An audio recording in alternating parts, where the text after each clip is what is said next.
Welcome to Nature Revisited, the podcast. My name is Stefan Van Noorden, and on this episode, we are joined by Laura J. Martin, the author of the new book, Wild by Design, The Rise of Ecological Restoration. Laura Martin is an historian and ecologist who studies how people have shaped the habitats of other species. Laura teaches environmental studies at Williams College and is a former fellow of the Harvard University Center for the Environment and the Stanford Humanities Center. In Wild by Design, Laura revisits ecological restoration's past, which provides vital lessons and calls for a future that is socially just.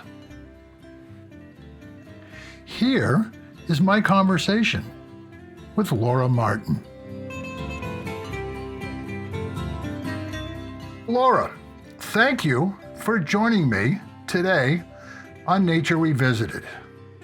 I am very excited to have you here talking about your new book, Wild by Design, The Rise of Ecological Restoration. Thank you. So in the book, you say, quote, "I was a wetlands ecologist before I became a historian." What made you change your direction, and how did that lead to the writing of Wild by Design? I began working in wetlands ecology in New York State, and I was working on the ecosystem impacts of an invasive grass called Phragmites australis, or common reed. This is a grass that was introduced from Eurasia to North America, but there's also a subspecies of Phragmites that is native to North America. The native and non-native can't be told apart by eye. The only way that you can truly tell them apart is to do genetic testing on them. So I was working in a laboratory that was doing this genetic testing. I started to question why people were so concerned about nativity in plants, to the point where they would pay for genetic testing of the plants on their property to decide whether to manage them or not, even though these were plants that looked identical. And so I started dabbling in literature on the history and politics of environmental management and discovered that there was a whole community of people asking the sorts of questions I was interested in. I had gone into wetlands ecology hoping to influence environmental management and policy. And I realized that there's a whole separate community of scholars in the humanities that are also trying to influence management and policy. And so this really set me down the path of working to integrate the humanities and the sciences to think through the historical barriers to biodiversity restoration and conservation, and to dream up new ways of approaching those topics. So why is the history of ecological restoration so important to our future? So in Wild by Design, I look at the long history of ecological restoration, which I define as an attempt to collaborate with non-human species to create environments, certainly something highly relevant to the podcast Nature Revisited, to think about just how people construct habitats and environments for other species. When I started this project, when I was a wetlands ecologist, I learned in textbooks and in conversations with people that ecological restoration was a really new endeavor, that it had been created by Aldo Leopold, the writer of Van Canty Almanac. I went into this project thinking, okay, restoration is going to have this really recent history. It hasn't been that long that people have realized that there's massive biodiversity loss and global environmental degradation. What I quickly learned is that restoration has a much deeper history. truly for millennia, societies have been working to try and undo the environmental damages that their activities cause. Scientific, large-scale ecological restoration that we would identify today as ecological restoration, these projects really began at the turn of the 20th century. And I argue in the book that it's important to understand this history in order to craft better management and policy going forward. The history of restoration really teaches us two things. First is that restoration has never only been a science. It's also been an art. It's also been a design practice. Any of your listeners who are gardeners know this from the work that they do, making the decision about which species to care for, where to put them in the environment, and ultimately which species get to live and which die. I argue that designing spaces for non-human species is a political activity, just like designing spaces for humans. So the first kind of takeaway from the history of restoration is that restoration is a design practice as well as a science. And the second, which I really hope that readers will take away, is that restoration needs to be integrated with social justice work. I begin the book with the history of the American Bison Society, which was founded in 1905 by William Temple Hornaday, who was a white supremacist, and he and his collaborators were interested in restoring this one species, bison, as a kind of national symbol. Their proposal to do so, which they ultimately enacted, was to take Native American reservations and convert them into bison restoration lands.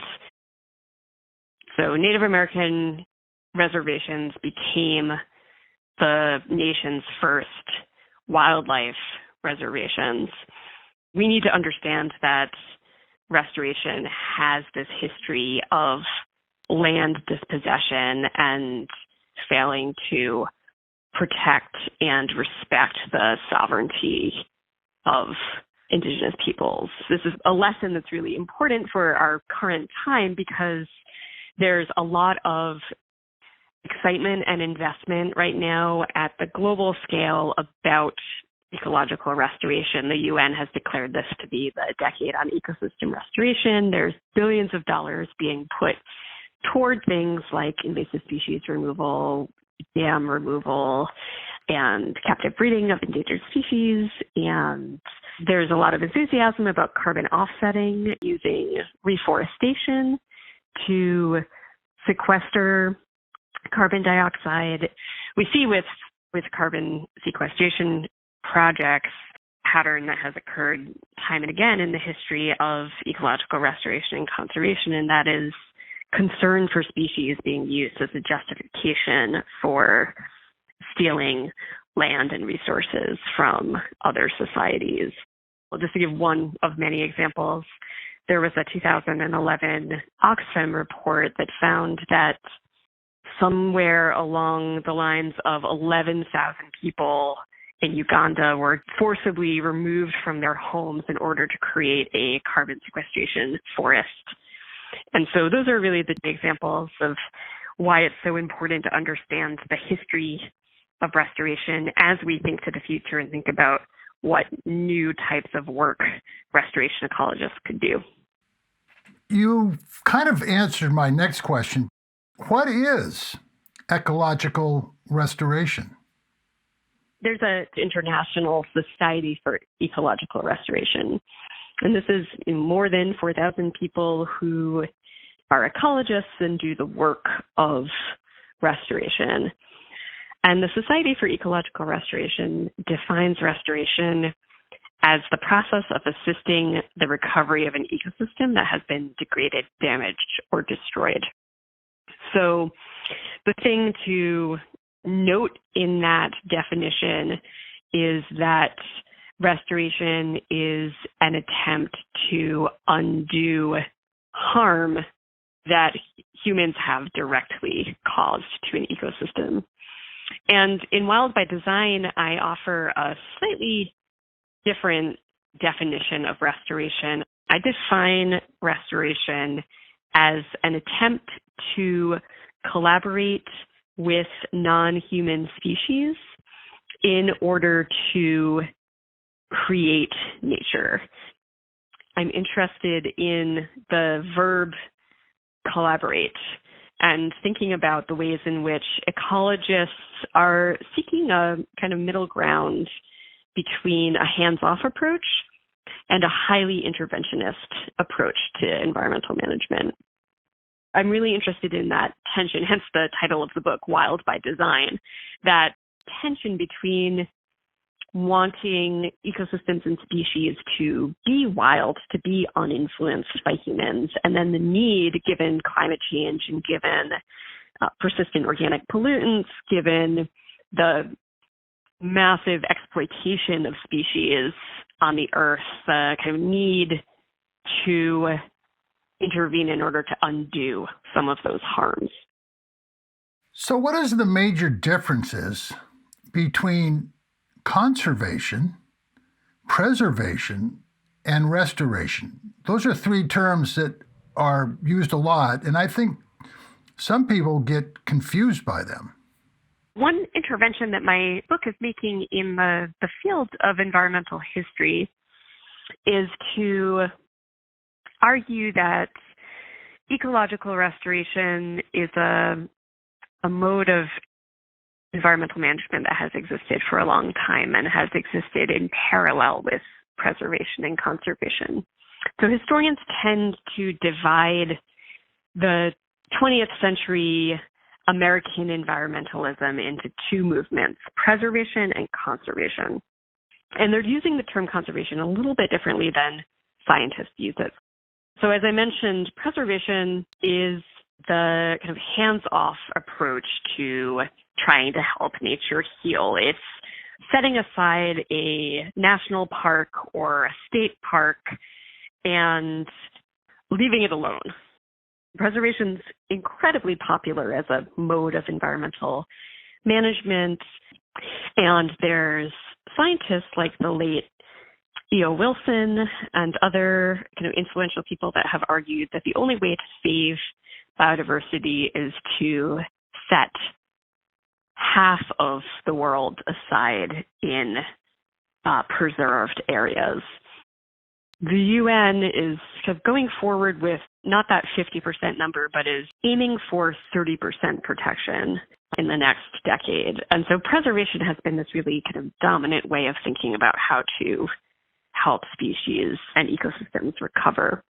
Conservation is a really different approach. It's what we might call today wise use management or sustainable harvesting. It's a mode of environmental management that is focused on species of economic value.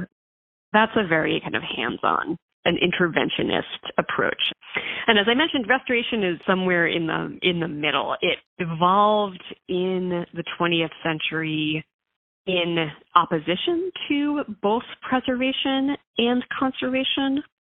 Restoration is attempting to put species back into the landscape or take species out of the landscape, but to do so in a way that enables that system to become autonomous or self-perpetuating, and that also has an aesthetic of kind of hiding that work.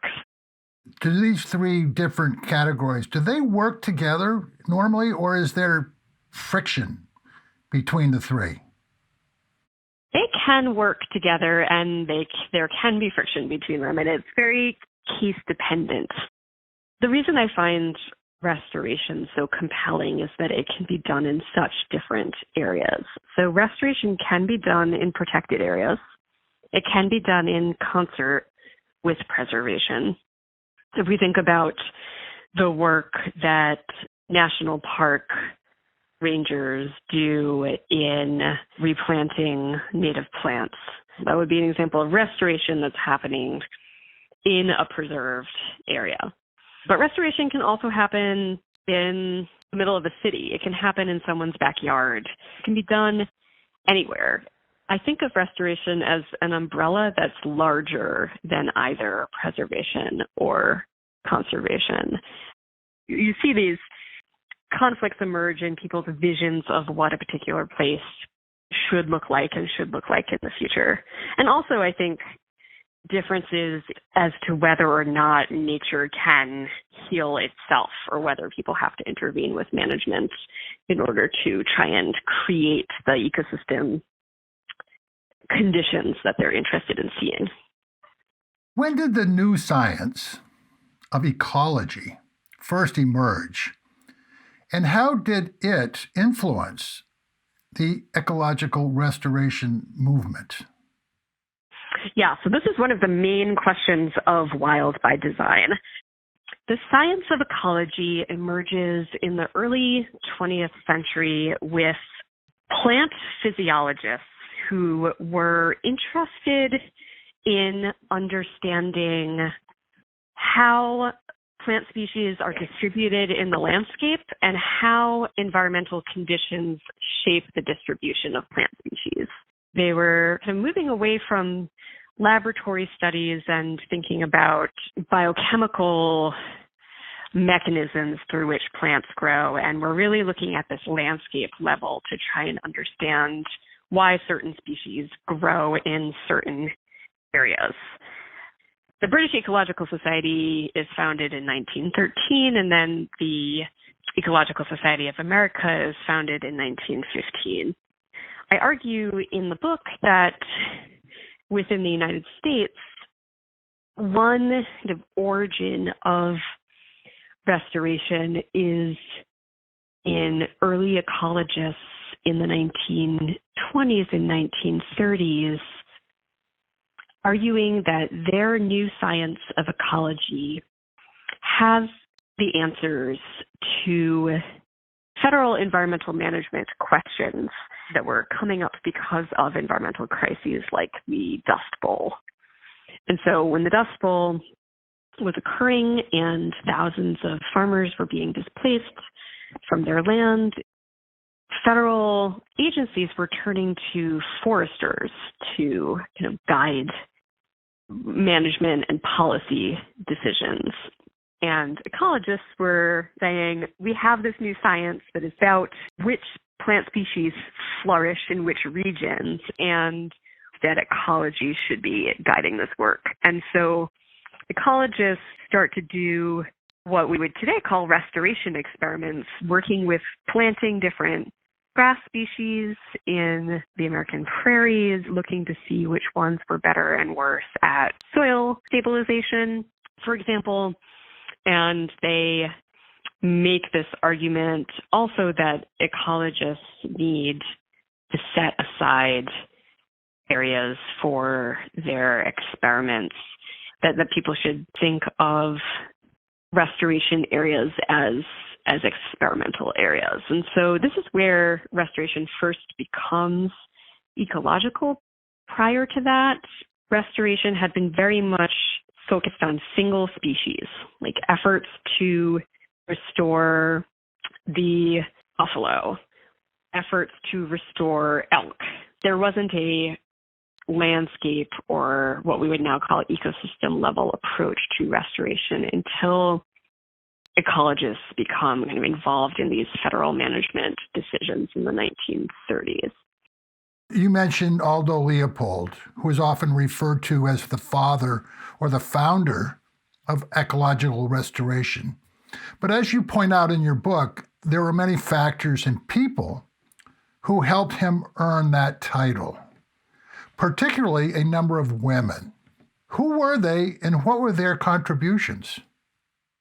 Yes, I talk about the work of some really foundational women botanists and ecologists whose stories have been kind of lost and overlooked, who really influenced early restoration and influenced Aldo Leopold in particular. His writing and his work at the University of Wisconsin Arboretum was really important in kickstarting prairie restoration. But there was an earlier precedent starting at the turn of the 20th century in the work of the Wildflower Preservation Society. And this was a group that was founded in 1901 by Elizabeth Britton, who also is a co-founder of the New York Botanical Garden. Britton founded this society dedicated to researching and protecting native plant species, which she and her colleagues saw to be threatened by urbanization. The Wildflower Preservation Society funded a number of public education campaigns, as well as inspired a number of women to get undergraduate and advanced degrees in botany. I tell the story of two women ecologists, the first native plant restoration experiments in the United States. The first is Eloise Butler. Eloise Butler opened the Wild Botanic Garden in Minneapolis in 1907. She created a botanical garden that would both be a resource for biology teachers and ecology teachers to bring students to, and that would also be a place to experiment with methods of cultivating native plant species. And this was the first kind of what we would call first ecological garden in the country. Eloise Butler is just an amazing character who really kind of defied gender norms and developed protocols for raising and propagating hundreds of native plant species, many of which are very difficult to grow. The other person I talk about is Edith Roberts, who founded an ecological laboratory at Vassar College in New York in 1923. She and her students cleared a large area of grass and poison ivy and planted over 600 native plant species. Roberts and a collaborator, Elsa Riemann, who was a landscape architect, subsequently published a book called American Plants for American Gardens that argued for the importance of using native plants in home and estate gardens. Kind of really kick-started a national interest in native plant species. These are just two examples of botanists' work in ecological restoration that informed Aldo Leopold and his colleagues as they were developing their prairie restoration site at the University of Wisconsin in the 1930s. And then ecology really remains kind of a niche science until the 1960s. And I talk about in the book how it is kind of surprisingly the Atomic Energy Commission that is responsible for making ecology a household word and making ecology into internationally known science that it is today. After the bombings of Hiroshima and Nagasaki, as well as hundreds of nuclear weapons that were detonated, the Atomic Energy Commission funds ecologists to go to these sites and see whether non-human species are affected by either the blast or by radiation. And this is the moment where ecosystem science emerges, where ecologists track radioisotopes as they move between species and as they bioaccumulate up the food chain.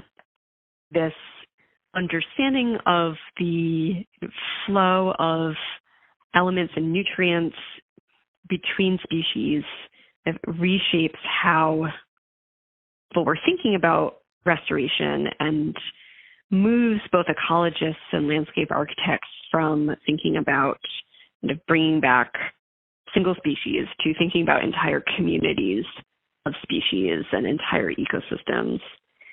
The Atomic Energy Commission also commissions ecologists to simulate World War III and to imagine how ecosystems would recover in the case of a nuclear catastrophe.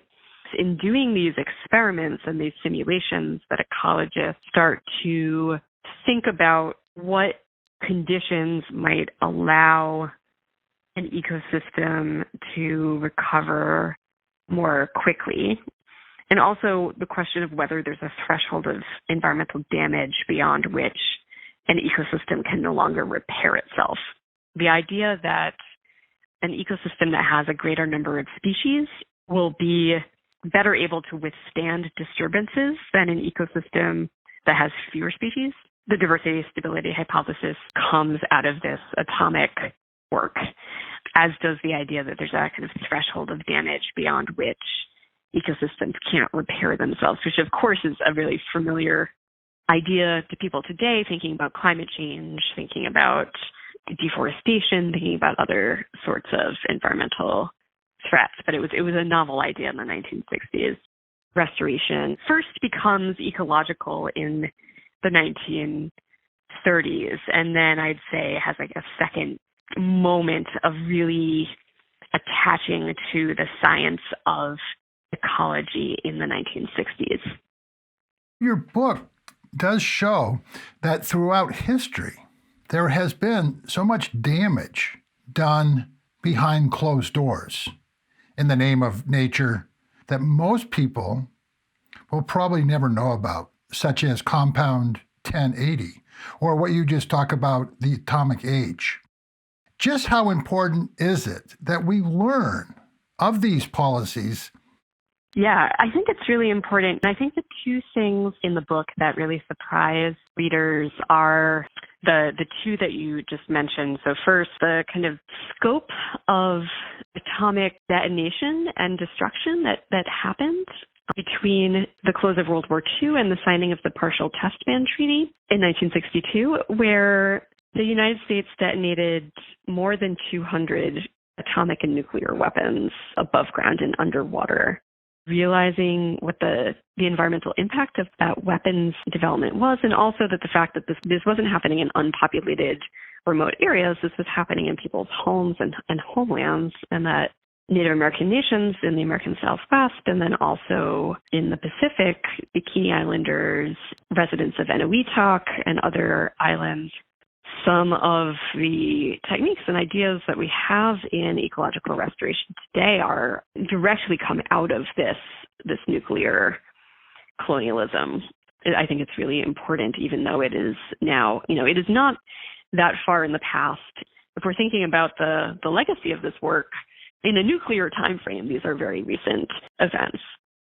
And then you mentioned Compound 1080, which was a poison that wildlife managers developed after World War I to kill predatory species like coyotes and wolves. Big takeaway of the book is to think about how ecological restoration as a management technique was also the critique of federal environmental management at the time. We're approaching the 50th anniversary of the Endangered Species Act. We could argue that it's rescued hundreds of animals and plants from extinction. People forget that the historical context, one of the main purposes of the Endangered Species Act was to reform federal environmental management. That it's actually the federal government itself that was responsible for endangering so many of the species that the Endangered Species Act then tries to restore. A report in the 1960s found that in just 1 year, federal and state wildlife managers had killed something like 200,000 predators. We're talking wolves, coyotes, mountain lions, various species of birds that were considered injurious to agriculture as well. So owls, sparrows. They did this through hunting or through putting out poisons, including Compound 1080, to kill the animals that then ate that bait. By the 1960s, scientists and concerned citizens had realized that federal and state environmental agencies were one of the main threats to species in the country. And I talk about how environmental legislation in the 1970s, particularly the Endangered Species Act of 1973 and the Clean Water Act of 1970, how they both spurred the professionalization of ecological restoration. That Both acts empowered the U.S. Fish and Wildlife Service, the U.S. National Park Service, the Forest Service, and the U.S. EPA to invest in and research species recovery and ecosystem recovery, and that these pieces of legislation were really powerful in solidifying restoration ecology as a career that people can pursue today.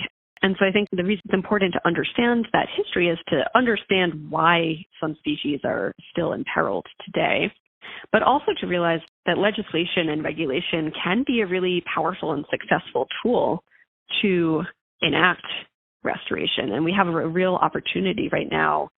There's so much momentum internationally behind restoration. I think it's an opportunity in the United States to think about, to use the past to guide the future. Should the future of the ecological restoration movement involve more indigenous people? It should, and I argue that there's already a number of really innovative and forward-looking indigenous-led restoration projects.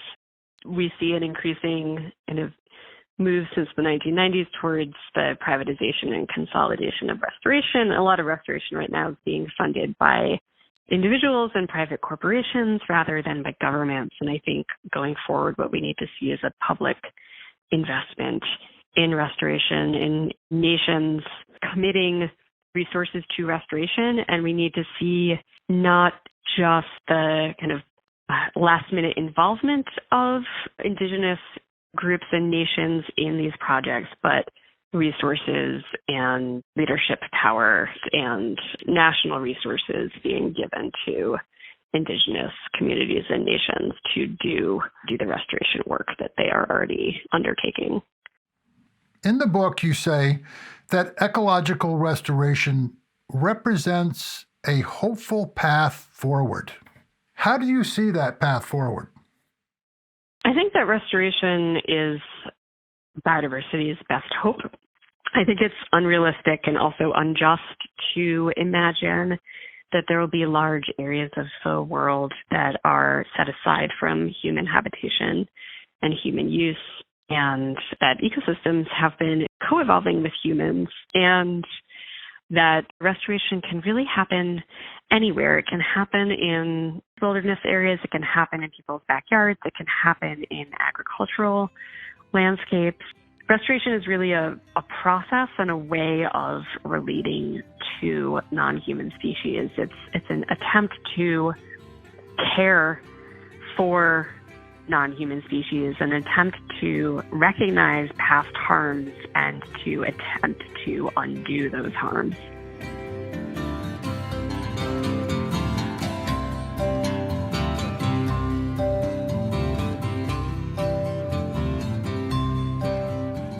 I hope you enjoyed this episode with Laura Martin, and that you get a chance to read her new book, Wild by Design, The Rise of Ecological Restoration, and that you visit her website, ljanemartin.com, to learn more about the work she is doing. If you enjoyed this episode, please share with friends, family, and colleagues. If you would like to share your thoughts or comments on this or any other episode, please email me at nordenpro@gmail.com. That's Norden, NOORDENPRO @gmail.com. I would love to hear from you. You can follow Nature Revisited on Facebook, Instagram, YouTube, and our website, nordenproductions.com. The music for Nature Revisited is Tim Buckley, Buzz and Fly. Nature Revisited is produced by Stefan Van Norden and Charles Gagan. And I hope you will join us for the next edition of Nature Revisited. And in the meantime, Remember, we are nature.